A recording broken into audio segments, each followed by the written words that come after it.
Welcome to the Past Present Feature Podcast.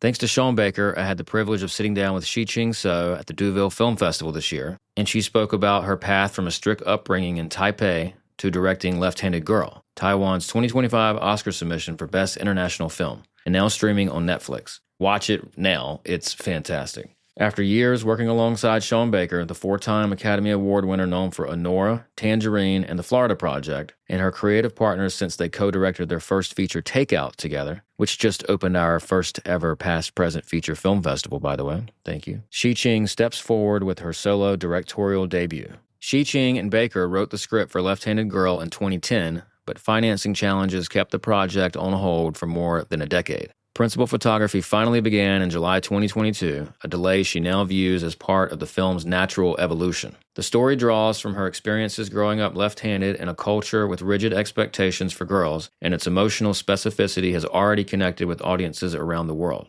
Shot on an iPhone 13 with B-script anamorphic lenses, the film captures Taipei's night markets with stripped-down realism influenced by Dogma 95 and Lee Chang-dong's Oasis. Shih-Ching worked with a small mobile crew, created the soundscape herself, and shaped the edit with Baker, whose instinct for editing performances she considers unmatched. Shih-Ching reflects on stepping into visibility after decades behind the scenes. Her advice to filmmakers: trust your voice, avoid trends, build community, and keep going. Some films take time, and recognition often arrives later. Y'all's story, seeing both of y'all like getting to where y'all gotten now, but where y'all started, gives all of us hope. As far as anybody with a camera, there's no excuses. I mean, just work on your technique, watch movies. What is the reasoning for y'all's success, you think, as far as if you had to pick one kind of kernel? What was it? I think it's the resilience. When you know you have a good story, first of all, I think the story is the most important thing you have to have. If you don't have a good story, no matter how expensive your camera is, no matter how good your DP is, it doesn't really work. Yeah, you need a story. That's the center of the of the film. So that's the first thing. What makes a good story? Terrible question. I think this a good story that you had to connect to people. You had to find your audience, and you had to connect with people's emotion. People has to be able to resonate with it. Sure. So it has to be a universal thing. Whatever you think is, family is subject is like family, right? Love story, or anything is like human emotion. And it helps to know what you're talking about, I guess, right? Like to tie it into something you care about or have experienced. Yeah, possibly. exactly. Like Left-Handed Girl, it's all about family, about daughter and mother, and also about left-handed. In left-handed I'm left-handed, taboo, by the way. it's I'm a left-handed boy. it's such a big thing, because after the screening, there are so many people came to me and then tell me all about their left-handed story. Really? Yes. I didn't know anything about this. So I connect this just left-handed thing that connect with so many people. It's amazing. Wow. Like I didn't even expect. This is cool, and I don't know about that. That's a Taiwanese culture thing? I think it's throughout the different culture. Not just Taiwanese, but Germany, Japan, India, Israel. Yeah. Like it's also very religious, like Christians. Yeah. Like left. Yeah. Right. This is right hand. Yeah. Right. Yeah. Wrong. So a very universal thing throughout different countries. So you wrote this 14 years ago? 2010, yes. The first draft of script. And before you had a daughter? Yes. Your daughter's 9? She's 9 right 9, now. yeah. My kids, I have a 6-year-old next week. But like, what do you think made you want to have a mother-daughter? It's a mother-daughter story, isn't it? Yeah. Then before you had a daughter, what provoked you? I think it's just, this whole film is about my observation about Taiwan, how I grew up in Taiwan and how the Taiwanese culture affect everybody's life, especially as a girl, as a woman. There are so many limitations. There are so many expectations on girls. Sure. So you grew up in this very kind of suffocated kind of environment. Okay. I'm talking about like my experience. Okay. And I'm much older than, like the story, with the woman in the story. So I grew up in the environment is that you cannot ask any question. You just have to follow the authority, and you are not allowed to express any emotions. So it's really it's kind of suffocating, and it's also like a traumatizing for a lot of women. How long until you left Taipei? I graduated from college in Taipei. I went to New York for my master's degree. I met Sean in the school. New York. Yeah. So what was it like coming to New York then, like from Taipei? Well, it's definitely like a big change. Yeah. Towards around like the environment, also the vibe, and also the how people live their life. In here in US, it's all about individuality, right? You have to be, you are allowed to do, but be by yourself. Do whatever you want to do. It's encouraged. But where I grew up, that nothing is allowed. I feel like stories are different too, like Eastern stories, Western stories, right? Like Western is more Greek, like hero's journey, individual. It seems, and Eastern, I don't know, is more about not that. I can't speak on that. What would you say? Like more about kind of universal themes and kind of. It's like more about. I think in Eastern there are a lot of like family stories, a lot of love story in Taiwan. Like some genre stories, but I think this type of like really looking deep inside, I don't see that much. Interesting. It's a little bit. A lot of time, like people will shy away from it because they feel like this is very like you're talking about the male favoritism. It feels like people sometimes don't want to talk about it. Uncomfortable. Yeah, and sometimes. But it happens in almost every other family. Yeah. I was talking with my actors' parents, the Nina, the little girl's parents in a taxi back. So they are much younger than me. So I asked them about like male favoritism. I said, so do they still exist in your generation? And they say, yeah, it's very legit. Like it definitely is still there. People just don't really discuss it because it's something you can't really change. I've always wanted to go to Taiwan. I'm curious about it. Like what's the wonderful side of it? The Taipei is a 24-hour city. Yeah. Yeah, it's really, really vibrant. You can go out on the street like 3 a.m. or 5 a.m. The convenience stores are every other block. Okay. So it's very, very safe. Open for business. Yeah. Oh, nice. Yeah. So it's even more 24 hours than New York City. Why do you love movies? Why do you love movies? It's a pretty broad question, but. Well, for me, film not just for entertaining. For me, film is almost like seeing. It's a chance to see somebody's life, right? In different country, different culture. I think it's like a lens of the world for me, especially the type of film we are making. It's about giving the people who couldn't speak up for themselves. You hear their voice. For example, when we make Tangerine, that was the intention. We want to give those people, this community, a voice. So in the Florida project, we want to give those this family who living in the poverty voice, and also in Latini girl, I want to give those women voice. It's such a big deal, and it's so great that you guys have gotten the spotlight and like put it on these people. It's a big deal. I'll never forget seeing the Anora billboard right above the donut shop from Tangerine. It's not even about like the billboards. It's fun, but it's about just the you guys being able to just, keep it real and keep it consistent and keep it about the thing that it was always about for y'all. It makes you want to stand up and applaud. And when Sean got those 4, I mean, let's just say the little Oscars, when he got the 4, it was just perfect. It was fucking perfect. It's like, it's all about just like, what do you have? What are you trying to say? And then keep fighting, like you said, resilience, I guess. Yeah. And then also like American audiences, like, don't watch Dogma 95, really. And maybe film students do, and film lovers might. They don't watch, a lot of European cinema. I feel like a lot of great filmmakers, a lot of European cinema is to be credited, at least inspired from, right? I mean, yes, definitely. Like Dogma 95, what's your favorite Dogma 95 film, or what's your go-to film in that? I really love the Celebration. Okay. That's like which filmmaker did that? I don't remember the name, but I remember it's like I didn't get too much into Dogma 95 because I know what it is, I know who they are, Yeah, and I respect it. I love the idea, but when I sit down to watch it, I'm like, I don't. You didn't connect with it. No, but when we watch it, it just came out.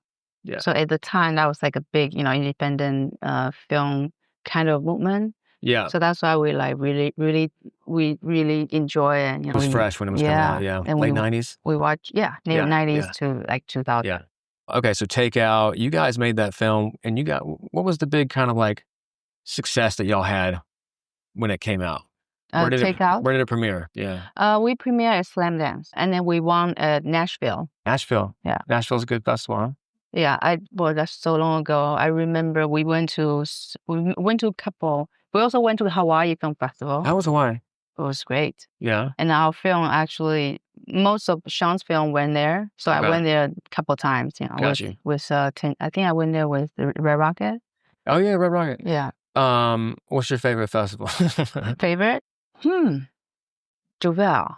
It's such a beautiful film festival. Yeah. It's tiny, but they really treat you like you are a Cannes. It's like 1,500 people seat theater. Also Locarno in Locarno, yes, the big giant Plaza del Grande. Beautiful. Have you screened at that outside with like I don't know if we screened there, but we went there. We started. That was the first one we went. Damn. That was beautiful. The whole town is the film festival. Yeah. And I remember the team went there together, so we all like bike around the lake. I've done a bunch of interviews actually. Last year's Locarno. Yeah. It seems so magical. And like it's so cool for me to at least just do a full calendar year of all the festivals. Oh, you go everywhere? I'm just talking to them virtually, but like a couple of filmmakers from each festival. Right. I'm getting a taste of like the personality of each festival. Like Carlo Vivari seems very Eastern European cinephile, which is a wonderful kind of cool thing. Right. And then Locarno seems like they seem like they have their own thing going on. I don't know, like it's very, very classy, but also seems very independent. Yeah. But also there's some like high level, some a little bit of a taste of commercial. I feel like some of the films that I've interviewed. What about Sundance? How's Sundance been for y'all? Sundance, I think I went with Tangerine. We premiered at the next section. It was very nice. This is like biggest in US. Yeah. But I'm just not crazy about the winter there. Oh yeah. Yeah. It is so tough. It seems like the film market too in general, if you can go to a festival that also can help sell your movie, right? That's a real thing that doesn't exist at all of them. Like Sundance has it, I guess. TIFF has it. Yeah. Obviously can. Netflix took Left-Handed Girl, right? Yeah, they took most of the territories. But we also sold some territories through La Pat. So we have some like, separate ones. We will get the theatrical release. Yes. We are very, very thankful. We have really good international sales, La Pat. Okay. Also Netflix, it's a machine. They are so big. It's a big studio. Yeah. And the way they kind of handle the project is super professional. Netflix will put it in the theater on November 14th. Okay. So in New York and LA. And then online will be November 28th. 28th, Thanksgiving. Yeah. And then for international, I guess it's all different. Yeah, we have different. And then Taiwan is October 31st. Oh, wow. Yeah. Okay. Got you. All right. What is like the biggest, like darkest moment you've had as a filmmaker? Oh my God. Just pick one. I'm sure there's many. Dark. And then the tag-along question would be, what was so good that you learned from it? The silver lining of that dark cloud. I will have to say, The Left-Handed Girl, because it took so long to make. Even like when we finished shooting, we waited for Sean to finish his film. I think the biggest lesson I learned from this film is, everything has its timing. Okay. Every film has its own fate, right? When you create it, and where it will go and when it's going to finish. You can't really force it. You just have to do your best and hope for the best. And, when you are ready, when the opportunities come, then you can catch it.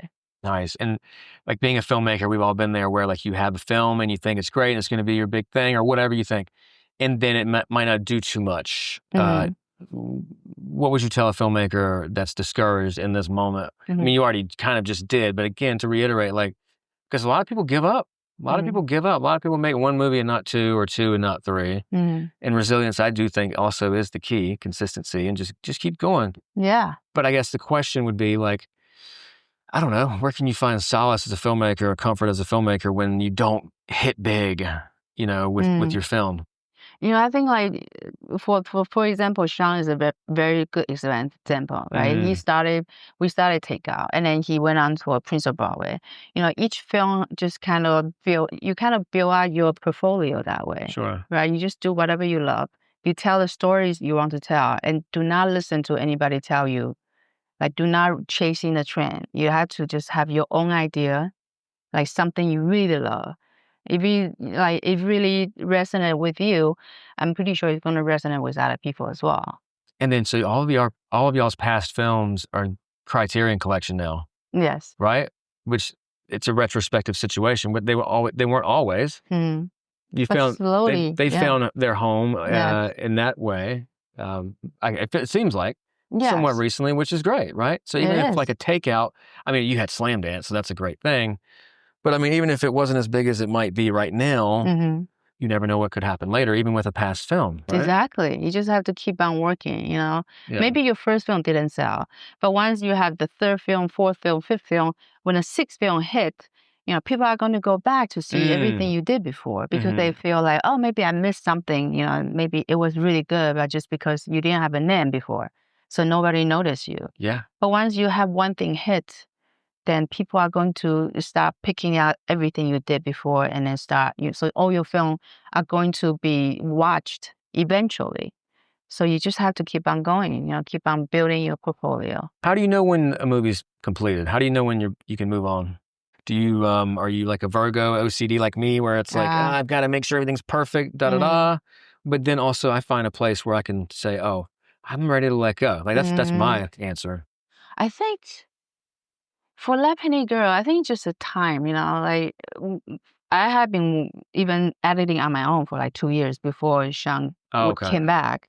So all the time I was just kind of looking everything, trying. I know that nothing will be perfect because you always see something you want to make changes, Such a nice thing to say that too, to really, right? Because it frees you up. Yeah. Oh, okay. There's no perfection here. Yeah. So you just have to understand, and then. Fortunately, there are deadlines, right? Okay, Every film person has a deadline. Yes, so yes, you yes. want to make the can deadline, then you will have to hand in your film at a certain time. No, but you just have to, just work to the last minute and then make the deadline and let go. Yeah, okay. Yeah. And that's a good thing with these festival deadlines. And I remember after you submit it, you still have time to, Sure. Yeah. And it helps to have people that know the folks at the festival. Right. They've already made the phone call, Eugene or whoever runs Sunday. I don't know, but it's like, but it's just like, oh, okay, cool. We're looking forward to seeing. I'm like, oh, that's great. So you were prepping while Sean was filming Anora? Is that roughly it? Or how did that work? No, I actually finished shooting before he worked on film. Oh, that's right, because you were editing during Anora. Yeah. I don't know what his timeline was for shooting that movie. No, he actually shot 2000, like February. I remember he started shooting like maybe January or February of 2024. Oh, no, 23. Okay. Damn. Yeah, because I finished shooting in Taiwan like August 2022. Okay. I finished. And then I came back to New York, and then I flew to LA to meet up with him to kind of set up the editing project with him in September. Got you. And Sean, you and Sean edited this together technically? Yeah, I kind of explained everything, like show him all the footage, and then he started editing. And I went back to New York, but we always like talk. He would ask me like, where do you find this? Where do you find that? Yeah. Okay. So, he's just editing away. And I remember he edited for like until like first scene to the 35th scene, and then he had to go to work on his project. So I kind of just like we hired another editor to finish the whole sample. Okay. And then I took it back to myself. I just kind of added the film on my own. Also looking for the music because there are so many music, so many different. How many cues do you know? I mean, ish. It's fine. Don't worry. I'm just curious. Maybe I would say 30. Okay. 20, 30, or maybe even more. But because we have, in night market, like every store has a different sound. So I'm trying to like mimic that, make sure it sounds authentic. So I put in a lot of Taiwanese music, a lot of like ambience music, as well. So how did you source that music? Like local people, or did you just found a music supervisor? Well, I have music supervisor, but one is in US, so he is helping me to deal with the any music I got from here. Okay. But in Taiwan, I'm the music supervisor myself. I have a good friend who worked in a record company for a long time. And you enjoy it, that's you have to do that job. I have to. Yeah. And then especially when I work on old Sean's films, I always work on multiple things. Oh yeah. Although like I only have producer credits sometimes, but I mean, do everything. it seems that way. Yeah. I do. You guys have been homies. Yeah. You guys have been there together the whole way. Yes. Before you came tonight, I'm like, let me just do a little brush up and just like looking at your IMDb pictures, and it's like Takeout, Tangerine, Florida Project, his editing style and your editing style. What is his editing style like, and what is yours? Because I see the finished results, but how does the process look? Well, I would say, he is a master, like he just won an Oscar for the editing. So yeah, that's my favorite part about that movie. So he is really good at, the pacing. He has that very instinct. The timing is crazy. Yeah. It's not he never cuts too soon. Right. It feels very on a dime. Right. And he edited all his film on his own. So he knows exactly what to do. He also watched tons of movies. Yeah. So I think like I can't really compare my style with his style. Sure. Mine is more like very instinct. I just try to like tell the story really clearly. But he will go in there, he like cut really quick, trying to like mix everything together. Just to see every option. Yeah. So he is really good at also picking the take. Like when I first time saw his cut, and sometimes I would be surprised, like, where did he find this take? I was watching the footage for like 2 years. I didn't even see that take he picked, because he doesn't understand Mandarin. He doesn't understand language, but he picked the best performance. Just the eyes. He always can pick out the best performance. Do you think him watching so many movies really helps a lot? Yeah. Of course. Yeah. That's part of the movie education. And some people watch a lot of movies, and some people watch a lot of movies. Oh, yeah. And Yeah. Seems like I think he can like watch, I think he probably watched like one movie a day. Yeah. He loves like buying Blu-ray DVDs. Yeah, I've seen that. Yeah. I talked to some filmmaker where her and her partner make every time they eat a meal, they watch a movie. So like at least a lunchtime movie and a dinner time movie. I'm like, wow, that's crazy. Production of Left Handed Girl. What did you shoot on? We actually shot on I love the way it phone. looks. Okay, cool. Yeah. I thought so. And it looks wonderful. Thank you. Because we're to the point now where it's like, I hate to ask that question, would you shoot on? But like, it is relevant. iPhone is wonderful because you can put the camera so many places you can't put a bigger camera. Right, exactly. And it's just, people don't really respect it as much as a big film camera, so you can get away with more. So I can bring an iPhone into El Coyote and shoot a scene in there. You know what I mean? If I want to. But also the aesthetic, it has such a dreamy, at least from the trailer, it seems like it has such a dreamy bloom. I don't know, like a aesthetic about it. Like, did you guys? I'm sure you had like you had filters on the camera. Like, what did the setup look like? Right. Why the iPhone? Well, because I want to shoot in the real night market. For that, you can't really bring like a big camera because everybody will start like looking, right? So you can't really do that. So that was the main reason we chose iPhone, because we had to hire our camera, we had to hire our crew. So the first day of shooting in night market, we only have like 20 people crew. I try to make the crew really small so we can have more shooting days. And on top of that, I know shooting on the real locations, you can't really have a huge crew because it won't work. Sluggish. Yeah. Just move slow. Yeah. So the first day we have 20 people. They set up the noodle stand and they stayed across the street, and we can't shoot because everybody saw the crew. Yeah. They knew we were shooting. Yeah. So the first day we cannot use any footage we shot. So the second day I told everybody, like, if you have nothing going on set, you have to just leave, or you have to dress up. Shooting on the iPhone 15, 16. I think it's 13. Really? Yeah, I think I shot with this phone, actually. I'm using it right now. Wait, really? Yeah, this is the phone. You filmed Left-Handed Girl on this phone? Yes. So, but we use the anamorphic lens. Okay. And we use it's called Feast Grip. Yep. It's a little handle thingy? Yeah, it's a very robotic. Okay. Really good. And then also the anamorphic lens is also from their company. You use their case, and the case has that little slide you can put it in. Nice. So at nighttime, were you struggling? Well, it's probably lit up in Taipei, right? Yeah, we didn't really do a lot of extra lighting, because night market by itself is bright. With all the lights all. Oh, so the stabilization on the damn iPhone is crazy. Yeah. How? It's so small. Like whatever proprietary thing they have, I know Sony wishes they had that. It's, you know what I mean? It's insane. Yeah. Anyways, not to be too technical. Let me ask you this. What is your favorite movie of all time? All time? This is a terrible question. I would say Oasis. It's a story about a love story between the two young people, and it's kind of forbidden love. I think they just had a 4K restoration. So why this movie though? Why do you love it? It's so beautiful. And then also the subject matter, it's like he actually focused on this love is like forbidden, like people like kind of turn away from. So I think it's and then so beautiful. In this film, there's almost like an imagination.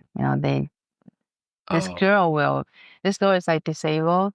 So, but in the imagination, you see her become a normal girl, and they like play. And there's an elephant when they were like in the room, and you see the butterfly, like it's beautiful. Nice. Yeah. Because I always try to leave people with something new, and like I have a list of things to watch because I'm not as educated as I'd like to think I am sometimes. Did that movie or did some other movie affect Left-Handed Girl in any kind of way, like any sort of big inspiration? I would say Dark for 95 film, I love how pure it is. Sure. You strip down all the technical, you focus on the story. Yeah. And you don't use music to affect the audience emotion. Sure. Yes. And they use existing line, you don't adding any music. So I think that's just like a pure form of movie. It's just the story. That's the most important part. Sure. Yeah. I feel like I'm always trying to like resist putting in music or any, into the very last minute, because if you're leaning on it, then it ain't working, right? Right. That's a good idea. Yeah, that should add something, but if you didn't add anything, you shouldn't have it. Yeah. What's next for you after this movie, after Left-Handed Girl? Well, right now, I don't even have time to think about anything, I'm just focused on right now we are all focused on the Oscar campaign. We're focused on a lot of, film festival, a lot of PR. We just want to, you don't get here so often. So I just want to take this chance and see how far we can go. Yeah, so you're the Taiwanese official selection for the Academy Awards. Yes. And then Netflix is, I'm sure, getting geared up. You guys are all getting geared up to do the campaign. Yes. Because the Anora campaign was incredible. Yeah. Was that Neon? Neon. Yeah. Yeah. Damn. So good. Yeah, and Netflix really, they've been very supportive. Nice. And they handle all the U.S. festival for us. Yeah, Vicky is the award team, Catherine and Vicky. Okay. Yeah, so they have so many people. The team is so big. This is your moment, or your first big moment, as far as everybody knows her now, probably, right? I don't know, like. Well, unfortunately, in this film industry, people just only focus on director. Yeah. Like that's just the way it is. It's a very ageist industry too, as far as the film. Like it's like if it's new and it's hot, then they love it. And if it's not, they don't care. Yeah. It seems like, except for the cinephile crowd, like the business side. Mm-hmm. How do you feel about the business side of show business? Well, it's I think that's just a game you have to kind of play. Like the higher you get, the more political it is. Okay. Yeah. So sometimes it's not about how good your film is, but sometimes it's about who who's on your team. Yeah. But I think not just movie industry. I think that's every industry. Yeah. When you get to the top, it's all about the connection. When you're in it, do you feel like you're being swept away sometimes, or do you just feel like it's more by the numbers and more manageable than you might have thought. I mean, a lot of people don't get to a place where you are. So, I mean, what is it like currently? Working in the industry for 25 years, I never really, step up and then become the voice of the film, right? I always work with Sean, and then I just kind of stay behind, and I don't need to say anything, and he's going to deal with everything else. So now I just had to really step up. I had to talking to people and telling people what this film is about. I had to advocate for my own work. So I feel like right now I really feel like I'm a real artist. I like finished this work, took 25 years to put everything together. But I think it's all worth it because of where we are. And the most important thing is I feel like so proud this film got selected by Taiwan. And I want to bring this film to the global stage to show people what Taiwan is. So I want people to see Taiwan. I want people to, hopefully they watch the film, they want to come to Taiwan to see night market. They want to see what night market is like. Is that some of your Taiwanese culture, possibly upbringing, that made you feel like you needed to stay in the background? Totally. Being a woman in Taiwan, a lot of times you are not allowed to say too much. When I was in growing up in Taiwan, we were told not to ask any question. You're not allowed to ask question in class, and then you are not allowed to express your feelings. You are not allowed to say anything. You just have to follow the rules and follow the authority. So for me to that, and I feel natural. I just feel natural. Like, yeah, I do everything I had to do, just finish everything I had to finish, but then I just stay quiet because that's just how I grew up. Last question. If you could tell your younger filmmaking self anything right now, what would it be? I would say definitely go out and talk to people, make friends, form a community, because you do need it, because the film is all about teamwork. It's all about networking. I think the more connected you are, the faster, the easier you'll get ahead. Yeah, it's for real. Yeah. Thank you for setting this up. He's a sweetheart. Sometimes. You heard it here first, folks. Thank you so much. Appreciate it. Congratulations. Thank you. Please like and subscribe to this podcast and follow us on social media at Past Present Feature. And let us know in the comments section what movies you're watching. Thank you so much for listening to the Past Present Feature podcast, and we'll see you next time. Peace.